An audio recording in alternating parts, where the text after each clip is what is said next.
Period miss হয়েছে কিন্তু pregnancy টেস্টের রেজাল্ট নেগেটিভ।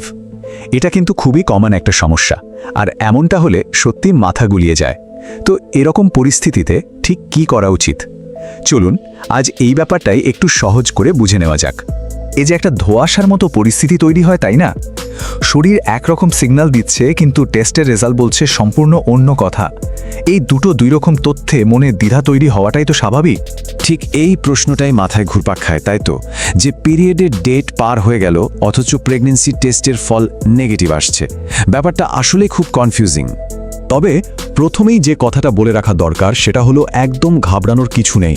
এই অভিজ্ঞতাটা কিন্তু নতুন কিছু নয়, বরং এটা অনেকের সাথেই হয়ে থাকে।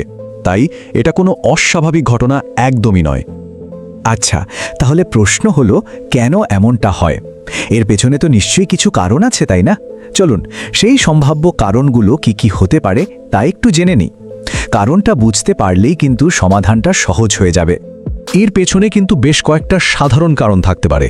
যেমন ধরুন হরমোনের ইমব্যালেন্স, এটা পিরিয়ড সাইকেলের ওপর সরাসরি প্রভাব ফেলে। আবার ধরুন স্ট্রেস, মানে অতিরিক্ত মানসিক চাপ বা ঘুমের অভাবও কিন্তু শরীরের হরমোনের স্বাভাবিক কাজে বাধা দেয়, আর তার ফলেই পিরিয়ড লেট হতে পারে। আর একটা খুবই সাধারণ কারণ হলো অনেকেই হয়তো একটু তাড়াহুড়ো করে টেস্ট করে ফেলেন। মানে পিরিয়ড মিস হওয়ার সাথে সাথেই টেস্ট করলে শরীরে প্রেগন্যান্সি হরমোনের লেভেলটা হয়তো তখনও অতটা বাড়েনি, ফলে কিট সেটাকে ডিটেক্ট করতে পারে না আর রেজাল্ট নেগেটিভ আসে। তো কারণগুলো তো বোঝা গেল, কিন্তু এখন প্রশ্ন হলো এরপর কি করতে হবে? আচ্ছা, আসুন এবার একটা সহজ আর পরিষ্কার প্ল্যান দেখে নেওয়া যাক, যা এই পরিস্থিতিতে খুব কাজে দেবে। দেখুন, কাজটা কিন্তু খুবই সিম্পল। স্টেপ 1, একটু ধৈর্য ধরে 5 থেকে 7 দিন অপেক্ষা করুন, তারপর আবার টেস্ট করুন। এতে শরীর হরমোন তৈরির জন্য যথেষ্ট সময় পেয়ে যায়। আর স্টেপ 2, আচ্ছা ধরুন তারপরও রেজাল্ট নেগেটিভ এলো আর পিরিয়ডও হলো না, তখন আর দেরি না করে অবশ্যই একজন ডাক্তারের পরামর্শ নেওয়া উচিত।